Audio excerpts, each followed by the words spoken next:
Hello everyone, welcome to my YouTube channel Gyan Yatra. My name is आबा Dubey and मैं आज आप लोग के लिए प्रीवियस ईयर क्वेश्चन पेपर लेकर आई हूँ जो कि सीटेट 2018 में दिसंबर में पूछे गए थे। तो आइए फिर स्टार्ट करते हैं इन क्वेश्चंस को। और हाँ, ये क्वेश्चंस जो हैं वो आपके पेपर 2 के हैं। इसका मीन्स ये अपर प्राइमरी लेवल के क्वेश्चन आंसर्स हैं। तो आइए स्टार्ट करते हैं इसका क्वेश्चन 1, जो कि सीरीज के अकॉर्डिंग 31 नंबर पे था।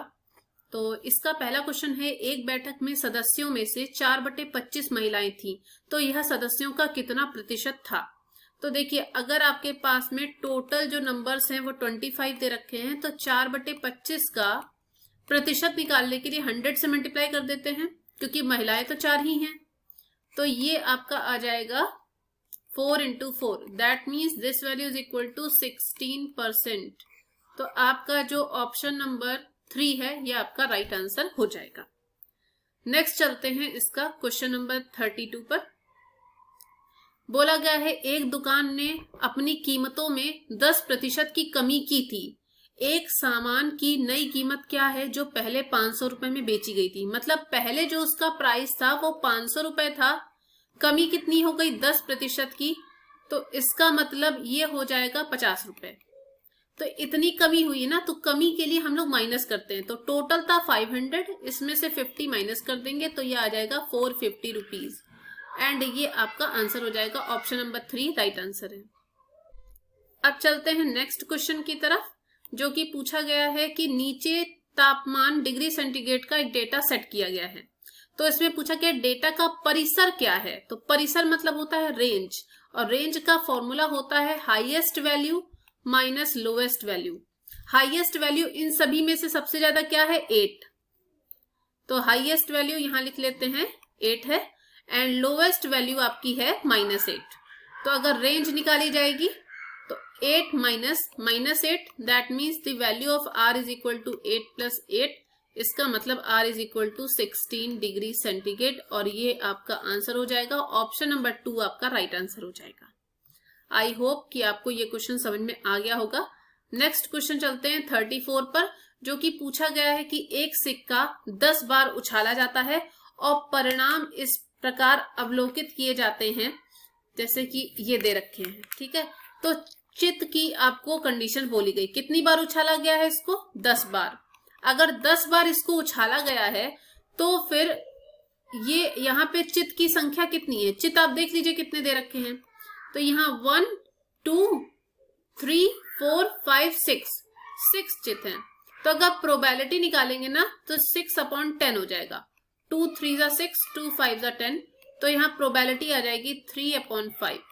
इसका मतलब आपका जो ऑप्शन नंबर 1 है वो आपका राइट आंसर हो जाएगा। नेक्स्ट क्वेश्चन पर चलते हैं, क्वेश्चन नंबर 35। इसमें लिखा है संख्यात्मक व्यंजक 3 + 7 प्लस -7/8 इज इक्वल टू -25/56 दिखाता है कि, देखो यहाँ पे लिखा है योग के अंतर्गत संवर्त होती हैं व्यवकलन, फिर गुणन और विभाजन। मतलब देखिए, योग तो प्लस होता है, व्यवकलन माइनस को कहा जाता है, गुणन मल्टीप्लिकेशन को कहा जाता है, और विभाजन डिवाइड को कहा जाता है। तो देखिए इनके बीच में कौन सा साइन लगा है, प्लस का, तो यही वाला आंसर सही है। इसमें ज्यादा कुछ सोचने की जरूरत ही नहीं है कि संख्यात्मक व्यंजक जो भी दिया गया है उसमें आपका साइन कौन सा लगा है, प्लस का। इसका मतलब ये योग के अंतर्गत समृद्ध होती हैं। ऑप्शन नंबर 1 इसका राइट आंसर है। नेक्स्ट क्वेश्चन नंबर 36, निम्नलिखित 3D आकृतियों में से ऐसी कौन सी आकृति जिसमें शीर्ष नहीं होता है। तो ये देखो, ये तो पिरामिड है, पिरामिड में तो शीर्ष होता है, तो ये तो होता है। प्रिज्म में भी होता है, शंकु में भी होता है, लेकिन गोले में नहीं होता है, क्योंकि गोला ना सर्किल के शेप में होता है, लाइक आपकी फुटबॉल। तो इसलिए गोले को इंग्लिश में कहते हैं स्फेयर। तो इसमें तो कोई शीर्ष ही नहीं होता। तो इसमें पूछा गया किसमें शीर्ष नहीं होता है, तो इसका आंसर हो जाएगा गोला या फिर स्फेयर कह सकते हैं। शंकु को हम लोग कोन कहते हैं, जैसे आइसक्रीम की कोन होती है, तो देखिए उसमें भी आपका कोन होता है, नीचे शीर्ष होता है। नेक्स्ट क्वेश्चन पर चलते हैं, क्वेश्चन नंबर 37। ये क्वेश्चन लिखा हुआ है 5/7 की पावर 4 मल्टीप्लाइड विद 5/7 की पावर 3 इज इक्वल टू 5/7 की पावर 5x - 2। तो हम लोग को x की वैल्यू बतानी है। देखो यहाँ 3 नहीं होगा, -3 होगा। तो एक फॉर्मूला था लॉगरिथम का, a की पावर m और a की पावर n का जब मल्टीप्लाई करते हैं तो m प्लस n आता है, ठीक है। तो इसलिए 5/7 की पावर भी ये 4-3 हो जाएगा, क्योंकि ये -3 के फॉर्म में दे रखा है, और इधर वैल्यू दे रखी है 5/7 की पावर 5x-2। तो ये अगर हम लोग इन दोनों का बेस सेम होता है ना, तो इनकी जो पावर्स होती है वो बराबर हो जाती है। तो 4-3 1 हो जाएगा, ये हो गया 5x-2। तो 5x is equal to 1 + 2, that means 3 हो जाएगा। तो x की वैल्यू हो जाएगी 3/5। तो आपका जो 3/5 ऑप्शन नंबर 3 होगा, ये आपका राइट आंसर हो जाएगा। ये फॉर्मूला है, इसको याद रखिएगा, इसी के बेसिस पे क्वेश्चन सॉल्व होगा। Next question number 38। यहां दे रखा है a की वैल्यू दे रखी है 3/5, b दे रखा है 2/3 एंड c दे रखा है -5/6। तो इसमें से बोला गया है कि कौन सा कथन सत्य है। यहाँ पे इतने सारे ऑप्शंस दे रखे हैं, कोशिश कीजिएगा पहले प्लस वाला निकालने की। तो जब a + b + c निकालेंगे ना, तो जब c + a + b मीन्स आपका ऑप्शन नंबर 3 राइट आंसर है। बाई चांस अगर किसी को कोई कंफ्यूजन होती है तो वो लोग वैल्यू पुटअप करके देख सकते हैं। हाँ, इस वाले आंसर के लिए हम आपको सॉल्व करके दिखा दे रहे हैं। तो इसके लिए ये हो जाएगा a + b + c लिखा हुआ है एंड यहां लिखा हुआ है c + a + b। अब अगर यहां पर हम लोग इसकी वैल्यू पुटअप करते हैं, a की वैल्यू दे रखी है 3/5, ये लिखा है 2/3, यहां पर भी लिख लेते हैं 3/5 + 2/3 एंड यहां जो c की वैल्यू दे रखी है -5/6। सॉल्व करते हैं इन दोनों को, तो ये हो जाएगा 3/5 प्लस ये हो जाएगा नीचे एलसीएम में 6, तो ये हो जाएगा 4 - 5। 3/5 -1/6 हो जाएगा, एलसीएम लेंगे इसे तो 30 आ जाएगा, 18 - 5 हो जाएगा, दैट मीन्स ये वैल्यू आपकी आ जाएगी 13/30। अब इधर वाला सॉल्व करते हैं, -5/6 प्लस एलसीएम में आ जाएगा 15, 9 + 10 हो जाएगा 19 हो जाएगा, तो -5/6 प्लस 19/15। एलसीएम लेते हैं यहां भी 30 का, -25 प्लस 38, ये भी आपका आ जाएगा 13/30। इसका मतलब ये हो गया दोनों की वैल्यू सेम है, इसका मतलब ऑप्शन नंबर 3 आपका राइट आंसर सही दे रखा है। नेक्स्ट क्वेश्चन लिखा है ज्यामिति निरूपण जो पूरे और उसके अंश के बीच दिखाई देता है। देखो, हिस्टोग्राम जो होता है उसमें भी आपके आयत बने होते हैं। पाई चार्ट एक ऐसा चार्ट होता है जो सर्किल के फॉर्म में होता है और यहाँ से सारे डिग्री वगैरह एंगल्स वगैरह दे रखे होते हैं। तो आपका जो पाई चार्ट है ये आपका सही आंसर होगा। चित्र लेखन में तो चित्र वगैरह होता है, दंड वाले में भी लंबे लंबे से लाइंस होते हैं, उनमें स्पेस होता है। हिस्टोग्राम में सब जुड़े हुए होते हैं। पाई चार्ट ही ऐसा होता है जिसमें पूरे और उसके अंश के बीच में संबंध दिखाया जाता है। नेक्स्ट क्वेश्चन है 40। यदि Q एक प्राकृतिक संख्या P का वर्ग है तो P है। अच्छा, Q एक प्राकृतिक संख्या है, P का वर्ग है, मतलब P² का वर्ग है। P² का हो गया ना Q। तो अगर P के लिए पूछा गया तो ये √Q हो जाएगा ना, क्योंकि जो चीज यहाँ पे स्क्वायर में होती है वो √ में हो जाती है अदर साइड जाने पर, तो ये हो जाएगा। तो मतलब ये क्या लिख सकते हैं, Q का वर्ग, वर्गमूल कहते हैं। ठीक है, ऑप्शन नंबर 2 आपका राइट आंसर हो जाएगा, क्योंकि जो साइन होता है ना इसको हम लोग वर्गमूल कहते हैं। वर्ग हमेशा वर्गमूल में कन्वर्ट होता है और घन हमेशा घनमूल में कन्वर्ट होता है। नेक्स्ट लिखा हुआ है √91 प्लस √70 प्लस √121 का वैल्यू कितनी होगी। तो देखिए यहाँ पे हो गया 91 प्लस 70 प्लस √121 की वैल्यू होती 11। फिर इसको सॉल्व करते, एक मिनट, यहाँ पे √70 था तो ये हो गया 91 प्लस ये हो गया √81। 81 किसका √ होता है, 9 का। अब कितना हो गया 91 प्लस 9 100। 100 किसका √ होता है, 10 का। तो आपका जो आएगा वो आंसर 10 आएगा। ऑप्शन नंबर 2 आपका राइट आंसर है। अगर किसी भी बच्चे को कोई प्रॉब्लम होती है तो मुझे व्हाट्सएप पर कमेंट्स बॉक्स में कमेंट करके पूछ सकते हैं। नेक्स्ट लिखा हुआ है क्वेश्चन, एक पार्क में 784 पौधे व्यवस्थित किए जाते हैं ताकि पंक्तियों में पौधों की संख्या पंक्तियों की संख्या के समान ही हो। प्रत्येक पंक्ति में पौधे की संख्या क्या होगी? तो देखो, जब पंक्ति और आपकी प्रत्येक पंक्ति की बात होती है ना, तो मतलब ए स्क्वायर की वैल्यू दे रखी है 784। ठीक है, अब 784 का हम पहली बात तो एलसीएम लेते हैं, तो ये चला जाएगा 2 3 जा 6, 9 जा 2 जा, फिर 2 से करेंगे तो ये 196, फिर 2 से करेंगे तो ये चला जाएगा 2 9 जा 18, 98, फिर करेंगे तो ये हो गया 49, 7 से करेंगे 7 आ जाएगा, फिर 7 से करेंगे 1 आ जाएगा। मीन्स ए की वैल्यू अगर अंडर रूट के फॉर्म में लिखेंगे तो 2 2 फिर 2 2 फिर 7 7। अब पेयर बनाते हैं इसे, तो a इज इक्वल टू आ जाएगा 2 इंटू 2 इंटू 7, तो ये हो जाएगा 2 2 जा 4, 7 जा 28। ऑप्शन नंबर 2 आपका राइट आंसर है। बाय चांस अगर किसी को कोई प्रॉब्लम होती है तो वो हमको मैसेज करके पूछ सकता है। आई थिंक अभी तक इन सारे क्वेश्चंस में कोई प्रॉब्लम नहीं हुई होगी। अब चलते हैं क्वेश्चन नंबर 43 पर।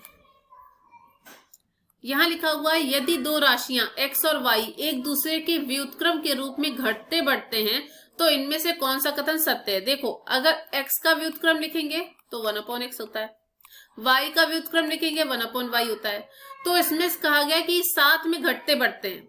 ठीक है, तो इसका मतलब ये हो गया कि अगर बाय चांस इन लोग का हम लोग मल्टीप्लाई कर देते हैं ना, तो ये हो जाएगा 1/xy।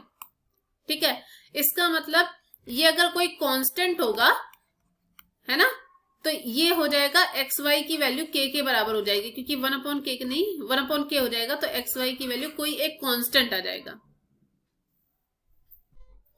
तो इसका मतलब हम लोग क्या कर सकते हैं कि इसका जो गुणन होता है वो एक समान रहता है, क्योंकि वो कांस्टेंट के बराबर है, तो इसका मतलब इसका गुणन एक समान रहता है।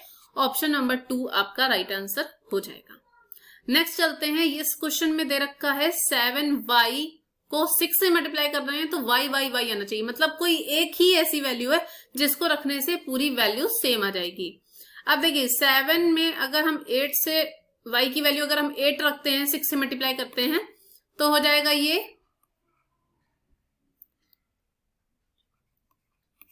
468। बराबर तो आया नहीं, क्योंकि 888 आना चाहिए था। अगर हम y की वैल्यू यहाँ पे 6 रखते हैं, तो 7 6 का मल्टीप्लाई 6 से करेंगे 4 5 6 आया, ये भी बराबर नहीं आ रहा है। y इज इक्वल टू 4 पे रखते हैं, तो हो जाएगा ये 7 4 का मल्टीप्लाई 6 से करेंगे, ये आ गया 4 4 4, मतलब y की वैल्यू 4 रखने पर 4 4 4 आ गया। लेकिन अगर आपको आंसर चेक करना है तो 2 भी रख के देख लेना, तो यहां हो जाएगा 432। इसका मतलब सिर्फ आपका एक ही आंसर सही है, वो है ऑप्शन नंबर 3। ऑप्शन नंबर 3 आपका राइट आंसर हो जाएगा। आई होप कि आपको ये क्वेश्चन समझ में आ गया होगा। नेक्स्ट क्वेश्चन पे चलते हैं। ये आंसर्स निकालने की ट्रिक्स होती हैं, इसलिए इन सब चीजों पे इतना ज्यादा टाइम वेस्ट करने की वहां पे जरूरत है नहीं। नेक्स्ट क्वेश्चन, 700 मीटर स्क्वायर क्षेत्रफल के एक आयताकार टैंक को भरने के लिए 140 मीटर क्यूब पानी की आवश्यकता होती है। टैंक में पानी के स्तर की ऊंचाई पूछी गई। देखो यहाँ पे क्षेत्रफल की बात दे रखी है, इसका मतलब लेंथ इनटू ब्रेथ दे रखा है। और जब हम लोग आयतन निकालते हैं ना, मीटर स्क्वायर और मीटर क्यूब में यही अंतर होता है। मीटर स्क्वायर का मतलब होता है वो उसका एरिया या क्षेत्रफल दे रखा है, अगर मीटर क्यूब में दे रखा है इसका मतलब वो वॉल्यूम दे रखा है। तो हमेशा याद रखिएगा, यहाँ पर जो एरिया दे रखा है ना, वो वॉल्यूम के बराबर तब होगा जब length into breadth into height होती है। तो यहाँ पर 140 मीटर क्यूब दे रखा है is equal to 700 metre square. इसका मतलब सिर्फ ये लेंथ इंटू ब्रेथ दे रखी है ना। और हाइट के लिए h को h ही रखेंगे। यहां पर अगर हम इसे डिवाइड करेंगे तो 140 डिवाइडेड बाय 700 हो जाएगा, 0 0 कट जाएगा, 7 1 जा 7, 7 2 जा 14, ये आ गया 1/5। ये हो गई h की वैल्यू 1/5। इतनी बात समझ में आई, क्योंकि ये मीटर क्यूब में दे रखा था, और जब इसको मीटर क्यूब में कन्वर्ट करेंगे एरिया को, तो एक और हाइट से तो मल्टीप्लाई करना ही पड़ेगा ना। अब इसके बाद में इसमें क्या होगा ना, हम लोग का ये जो आंसर आया है वो आया है मीटर में, क्योंकि सारी यूनिट जो आपकी मीटर में दे रखी थी। लेकिन आपको आंसर सेंटीमीटर में निकालना है, तो 1/5 को अगर सेंटीमीटर में बदलेंगे ना तो इंटू 100 करेंगे, क्योंकि 1 मीटर में 100 सेंटीमीटर होता है। इसको कैंसिल करेंगे तो ये आपका आ जाएगा 20 सेंटीमीटर। यही आपका आंसर हो जाएगा। ऑप्शन नंबर 2 आपका राइट आंसर है। नेक्स्ट क्वेश्चन नंबर 46, इसमें लिखा हुआ है निम्नलिखित में से मुद्रा के योग का कौशल पढ़ाने के लिए सबसे उपयुक्त रणनीति कौन सी हो सकती है। तो इसमें लिखा है आईसीटी का प्रयोग, रोल प्ले, मॉडलों का प्रयोग या बहुत सारी समस्याएं प्रश्न हल करना। ठीक है, तो जो इसका राइट आंसर होगा ना, क्योंकि ये आपकी मैथ्स पेडागोजी का क्वेश्चन है, तो इसका जो राइट आंसर होगा वो हो जाएगा इसमें रोल प्ले। अगर हम लोग रोल प्ले करते हैं तो मुद्रा के योग का कौशल पढ़ाने के लिए सबसे ज्यादा इंपॉर्टेंट और उपयुक्त रणनीति मानी जाएगी। नेक्स्ट चलते हैं क्वेश्चन नंबर 47 पर।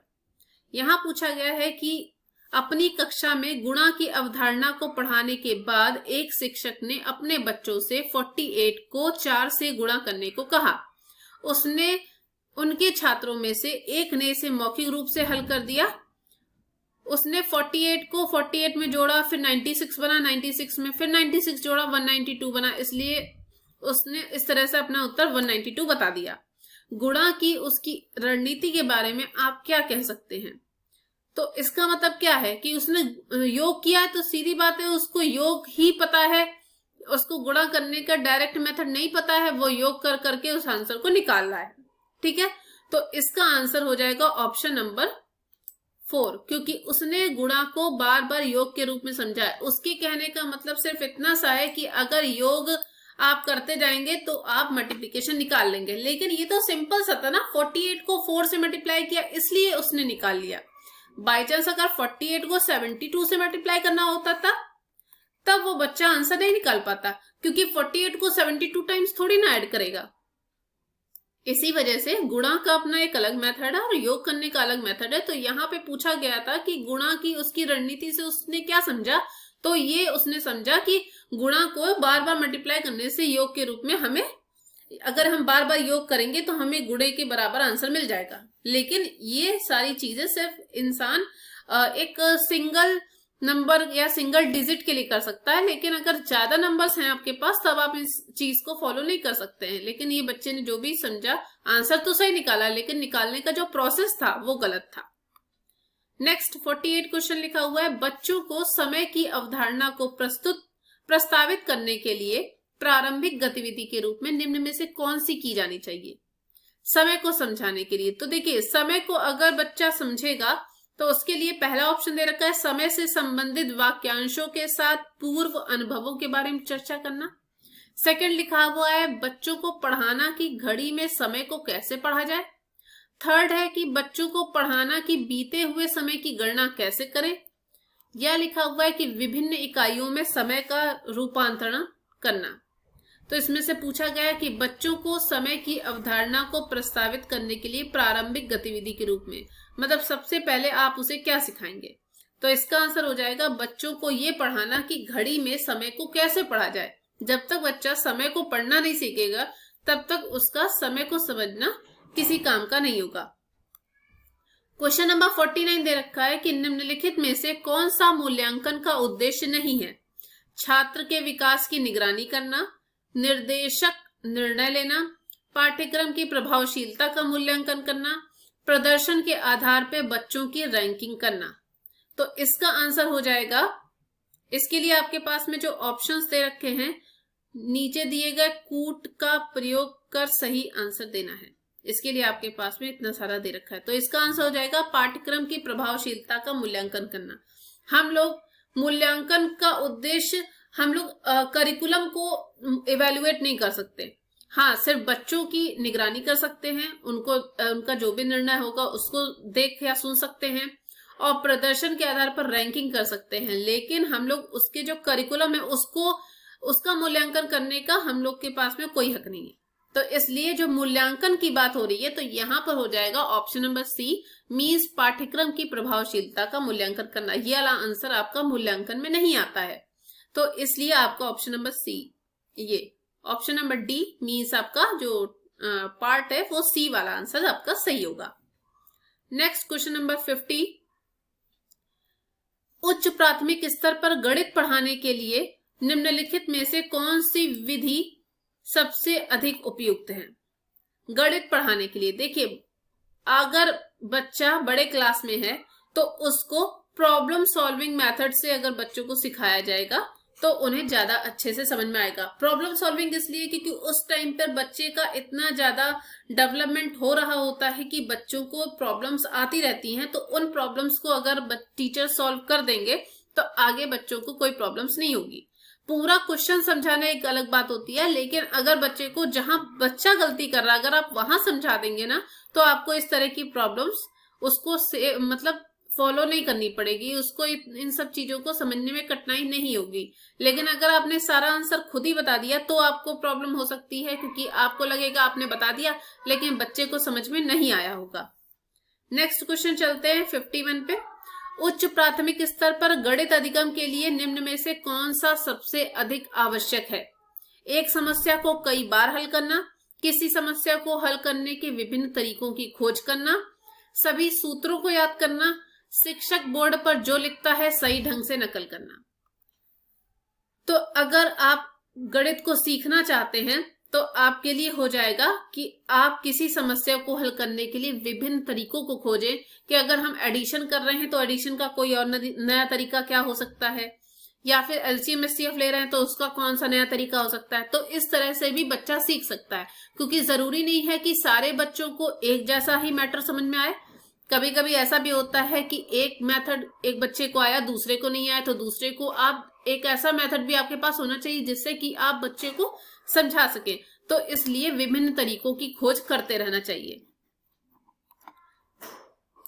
क्वेश्चन नंबर 52 ये पूछा गया है कि उच्च प्राथमिक स्तर पर गणित की कक्षा में उपयोग होने वाली पूछताछ की रणनीति कैसे होनी चाहिए?